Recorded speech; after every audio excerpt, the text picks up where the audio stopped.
Welcome back to Welsh Miniature Board Gamer, and today we're going to have a bit of an unboxing and review of the Mantic Kings of War Nightstalker Ambush Starter Set. Now, it's been quite some time since I've reviewed something from Mantic, so I'm quite looking forward to this. So the box is really kind of okay. It's not brilliant, but it's okay. It shows you what you've got in the pack, and there is some art on it. It's a bit of a flimsy box, but you know, we aren't here really to worry too much about the box. So in it we have the Butchers and the Reapers, I believe, are the miniatures. So the Butchers are the big guys and the Reapers are the little dudes. So immediately you may think, hang on, it doesn't look like there's much in that box. Well, that's because I've already opened up this box and filmed me unpacking it before, and I lost that data along with a bunch of other videos. So you won't be able to see me actually unboxing the pieces that you get in this video, but you will be able to see what you do get, and you know, hopefully that's okay with you. So first of all, because this is a Kings of War game, you come with multi-bases. So the brilliant thing about multi-bases is you can, you know, put them all on these bases and have really decorative scenic bits on it. And these are nice bases. Unfortunately, I don't play any rank and flank games, so that'll go to the side, and one day maybe I'll find a use for them. So then we have this instructions manual showing you how to put the Reapers and the Butchers together.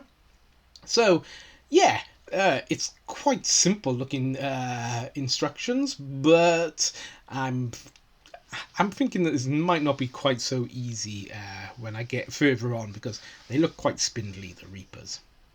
Now this is a brilliant thing, the Kings of War Ambush Quick Start rules. So it gives you a very quick breakdown of the rules, full rules, of how to play this game, as far as I know anyway.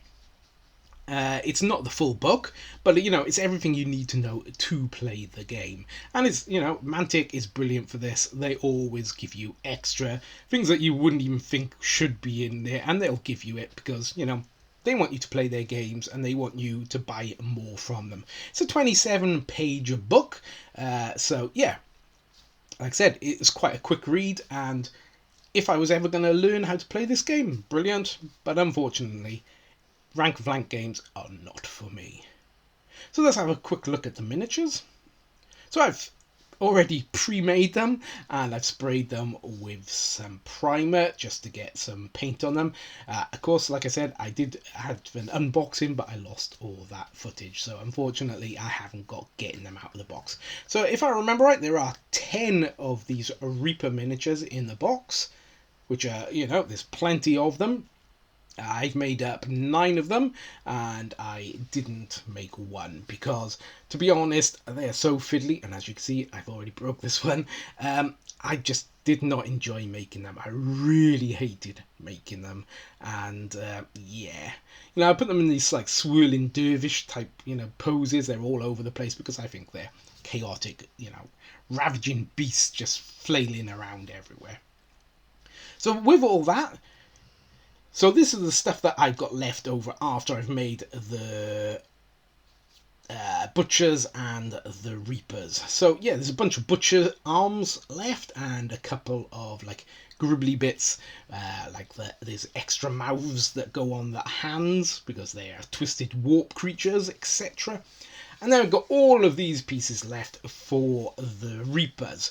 And there's also one body amongst all this because I didn't actually fully make all of the models because this one just tried my patience. But of course, Kings of War being Kings of War, and you can decorate the bases. Brilliant thing about it is you get all of these decorative parts on the sprue, which is brilliant. That's a great idea, you know, fill up that sprue a bit more. So you get 4 of these large broken pillars with an awful lot of detail on them. Mantic are becoming sort of well known for their terrain pieces, and you know, this really shows that off. Then we got 4 of these smaller broken pillars, so you know, you could arrange them if you are doing the rank and flank type games on the big bases. You could easily put these broken pillars lying around, etc.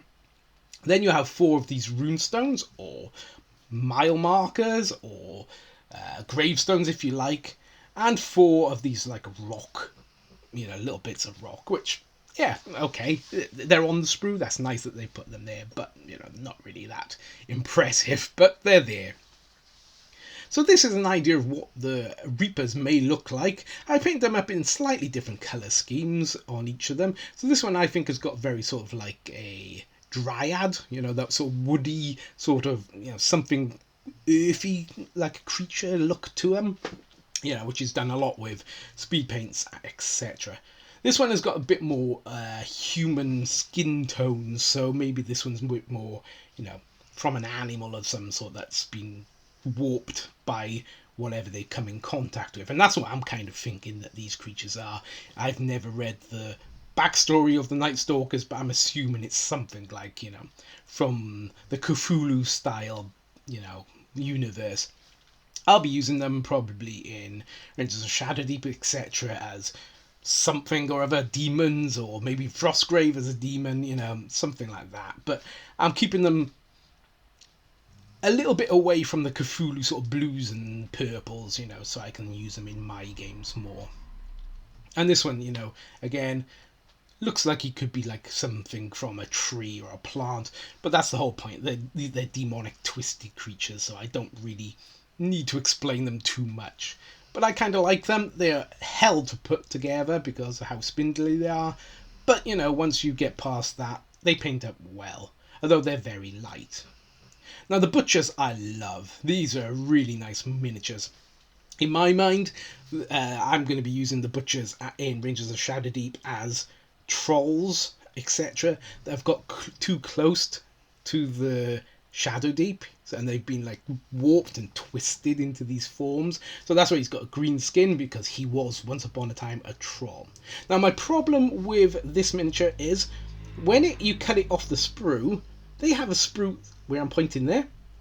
They have a sprue attached to his back and onto a flat piece of his muscle, which is a stupid idea. Why they did that, I do not know, because they should always try and hide where the sprues are connecting, and this one was in plain sight on the back and really irritated the hell out of me. But yeah, I really liked painting him, and I think I painted him up pretty good. Again, another one who's like a troll that was twisted by the Shadowdeep. He's got rusted weapons, etc.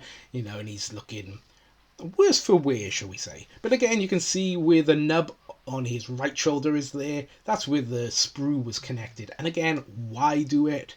Stupid, daft idea. But I do like the way he's got two arms coming out of his one side, because like he's been twisted and warped. Now this guy, I think, is like an ogre that's been twisted and warped in the Shadowdeep, so he's got more skin tones like of a human or a humanoid. I like the way he's got like two arms. One of them's more human than the other one. The other one's got tentacles, etc. And I really like the way I painted them, and I think it suits it really well. Now, I am going to be doing like how I painted it, a video coming up soon. Now, I'm not telling you that's the way you should paint it, but that's the way I paint it. So if you're interested in this paint scheme, it will be coming up in a later video. So if we try and compare him for size against the Reaper, you can see the Butcher is a big boy. He is a proper ogre or a troll size, I would say, while the Reapers are bigger than humans.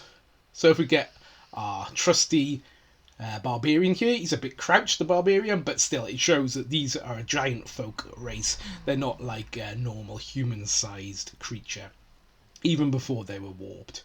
Now we grab the Reaper back, and you can see the Reapers were big as well. They were not, human-sized creatures to begin with. They were quite large. So, yeah, both of them are going to be very menacing on the board. My favourite of them is the Butcher, rather than the Reaper, because of, how spindly, etc. it is. But all in all, I liked the miniatures. But would I buy them again? No, I would just buy the Butchers, to be honest, and leave the Reapers. So that's my review of the Mantic Nightstalkers Ambush set. So if you've liked this video, please leave a like, and if you want to make a comment below, and I do reply to every single comment. But until next time, it's going to be goodbye from me, Welsh Miniature Board Gamer.